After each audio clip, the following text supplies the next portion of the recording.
What is up, everybody? Welcome back to RacingDudes.com. Welcome back to another one of our previews. Well, the 100-point races begin this weekend towards the Kentucky Derby.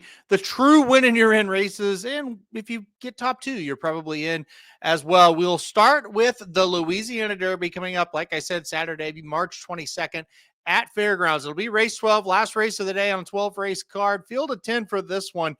As we get set, I will put this up on the screen for you guys now. That is the field of 10. Before I'll start talking about the race and the horses in general, I'll just kind of say it's been an odd year for the Louisiana circuit and the Fairgrounds circuit, really specifically when it comes towards the Kentucky Derby. We had Built win the Gun Runner Stakes back in December, so still 2-year-old racing at that point. He looked like a pretty good prospect, and then he hasn't been bad, but it's just been kind of okay in the Lecomte and then in the Risen Star. Then you had Disco Time that won the Lecomte, but he's gone, and I don't know where he's at, and I don't know when he's coming back, really. Obviously, something happened to him. He got hurt. I don't think it's anything serious, but he's kind of got hurt and off the trail. And then we got Magnitude, who was brilliant, but he was hurt immediately after the race. So it's kind of been a strange kind of trip. And I think that's all the kind of leading into the now that we preview the races. This is a strange group. I think there could be one or two horses that are decent, but I'm not sure. I think this is a big time proving ground race. And that's a little bit different because usually by the time you get to the big 100-point races, a lot of the horses really have proven, and you'll get one or two. It's like, yeah, we know this is a pretty good horse. We're here. This is another race where I feel like we come into it and we're going to learn a lot about these horses in this specific race versus kind of we've learned about them already. But let's get to it. The number one is John Hancock. He scratched out of the Virginia Derby to run right here in the Louisiana Derby. This horse is 2 for 2 to start his career. Nice maiden special weight win at Tampa on debut. Wheeled right back to Tampa, ran in the Sam F. Davis Stakes where he won by a half length over Owen Almighty in a hard fought win. Owen Almighty got his nose past him for a second there about mid-stretch or at least top of the stretch. But John Hancock, just in his second start, fought right back to get the job done by a half length. So feeling pretty good about him, especially since Owen Almighty came back and just romped in the Tampa Bay Derby. I thought Owen Almighty improved out of the Sam F. Davis, and this was John Hancock. I mean, logically should improve again with this being his third start. Also stretching out to mile and 3/16. I don't think that's any problem. I think that should be fine. This horse should enjoy, the longer the better type of thing. Also, a horse that likes to get towards the front. That's usually a pretty good strategy here at Fairgrounds, especially on the big days. You've seen speed favoring tracks before on some of the bigger days. So not to say that's how it's going to be, but I don't think it hurts that he's going to be able to stretch out and be forwardly placed. So I like John Hancock quite a bit. The number 2 is Chunk of Gold. This is a horse that started last time out in the Risen Star. That was his first race on the dirt. Ran okay. Kind of had some traffic trouble, got way behind, and still ran on to finish second. He was beaten 9 3/4, but let's not forget Magnitude totally ran away from that field that day. So, Magnitude with a huge buyer and just totally just dominated and dusted the competition. We'll see. Chunk of Gold, he did, despite that trip at 43-1, was able to get up there and hit the board, get second, I should say. So there's good and bad to that race for sure. He's been decent in his 2 races on synthetic as well. Broke the maiden at Turfway Park, and then last time out, or 2 races back, I should say, was second, beaten 2.5, but got beat by Baby Max, who's a decent horse, came back to get second in the John Battaglia, and will have a chance in the Jeff Ruby. So there's some good things about this horse. There's no doubt about it as he comes in to this one. The number 3 is Tistastic, and at this point, I feel like we just kind of know what he is. He gets towards the back. He tries to make a run. He might hit the board and he might not. He's going to pass some tired horses, but I don't know how you can take him as a win contender. And I just kind of scratch my head at this point why they continue to try to run him on the dirt and try to get him to the Kentucky Derby. This horse is 2 for 2 on the turf. He went to Kentucky Downs and won 2 races with huge purses. The second one was $1 million race and he won them both. He's also been on the dirt 5 times that he's never won, and he's never really been close to winning. So head scratcher to me why he's still here, but he is. Number 4 is Yinzer. Now, Yinzer was a horse that broke the maiden last time out, going 2 turns at a maiden special weight on Risen Star Day.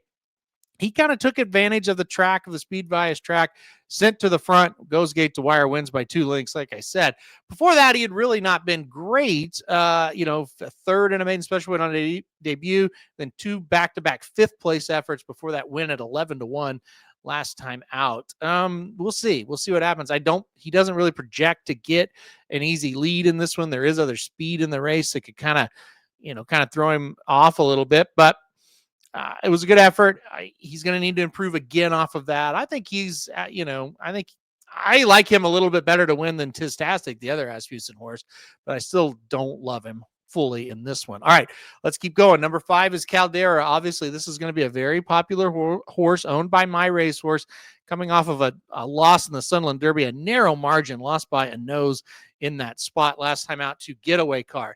Now, I think a lot of pundits, handicappers, whatever, they're going to say, hey, Getaway Car was horrible in the Virginia Derby, so Caldera, I don't take much stock in that race at Sunland, and I disagree. Getaway Car was disgusting in the Virginia Derby, and if he would have ran like that in the Sunland Derby, Caldera would have beat him by 6 lengths. That was not the same Getaway Car, so I don't worry about that as much. I think the long stretch is going to help Caldera. I want to see him get kind of 3rd, 4th, 5th, just, a place up the backside. I'm saying just kind of get position. And then let's see that long stride of his stretch out. And let's see if he's got that whole length of the stretch there to catch him. I think he's a huge contender in this race. He's getting better and better with each start. The Sunland Derby, even though it was a loss, he was wide both turns. Not the desired trip for him whatsoever, and he was still able to get up and almost win that race. He gets Tyler Gaffalione aboard. I think that's a good sign as well.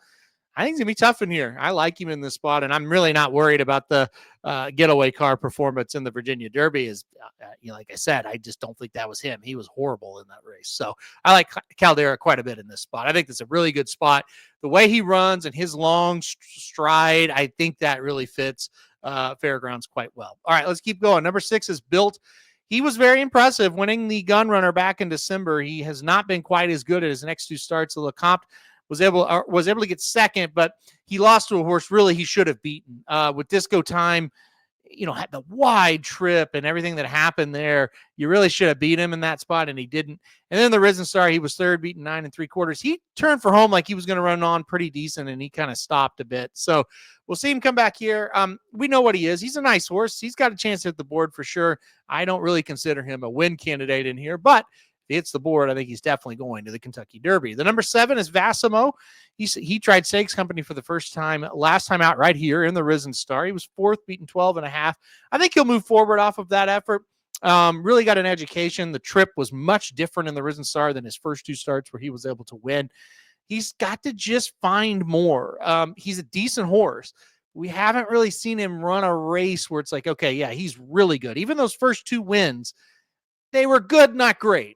The Risen Star, hey, first start, against Stakes Company, it was okay, but we need to see a little bit more out of him here. So we'll see if we find it with Vassimo this time around. I'm going to wait and see with him in this spot. The number 8 is Furio. He's coming off of a second place effort last time out, an allowance right here at Fairgrounds, beaten 5 lengths by Instant Replay, who we'll talk about here in just a second. 2 races back, was able to get the job done right here at Fairgrounds in a maiden special weight by 4. This horse stretches out to 1 3/16, like all of them here, stretching out to a new distance and projects to do okay at this distance. I think he's bred to be just fine. So is he good enough? That's a big question. Got beat by 5 last time out on allowance. How does he turn the tables not only on that horse, but on horses that are a little bit better? It's a good question that I don't have an answer for. So I'm not sure on Furio in this spot. The number 9 is the horse that beat Furio in that allowance race, and that's Instant Replay for Brad Cox. This horse has been inconsistent. 2 races weren't very good. Dropped down to a maiden claiming race at Churchill in his second start. Got beat 6 lengths to California Burrito. Now, that horse did come back to win the John Battaglia, so not that bad of a loss. Maiden claiming again in a third start. Got the job done by 8 3/4.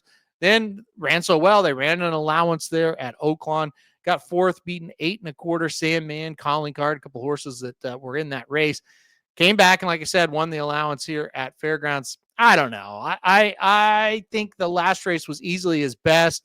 I think having Brad Cox on his side is great. I like that he's been over the Fairgrounds track. He knows what this is all about. He was on the outside looking in for me as far as a win contender, though. I need to see consistency. I need to see him do it against this kind of group before I back him. All right, finally, the number 10 is Hypness. It's a horse that was very good on debut right here at Fairgrounds in a mile 16th race, won by 2.5 on debut. Like I said, a maiden special weight.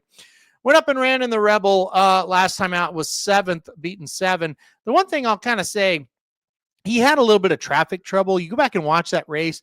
Was he ever like beating Cold Battle, Matticat Road, Sandman? No, I don't think so. But could he have maybe got 4th? Yeah, I think so. I don't think it was as bad as it looks on paper when you watch it, but he's got to improve. I mean, let's make no bones about it. And I'm not sitting here bragging on him or anything like that. He's got to improve. He probably will improve. He gets back to the place that he won.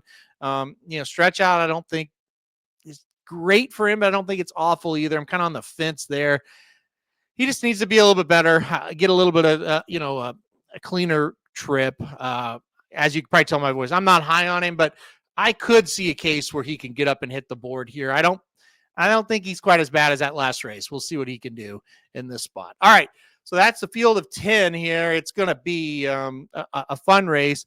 Like I said, as I was describing some of these, it's kind of like, we kind of know what they are. And we think maybe they're going to be decent, but I kept going back to the number 1, John Hancock, in this spot. I think he's the horse to beat. I think he's the one they're going to have to catch. I think he turns for home with a lead, and I really don't know if they'll catch him. I think this horse is pretty talented, and I think we saw a big time, just like heart on this horse.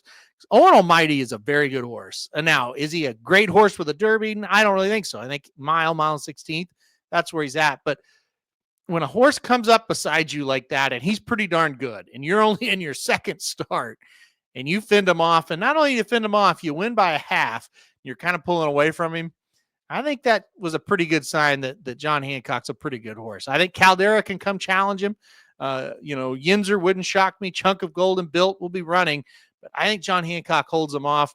I think Caldera is the biggest threat to beat him, but for my money, I'm going to go number 1, John Hancock, to win the Louisiana Derby. All right, that'll do it for a preview of the Louisiana Derby. Hit that like button if you like the video. Hit subscribe if you really like it. Want to get alerted anytime we do videos like this. And most importantly, good luck if you are playing the fairgrounds on Saturday.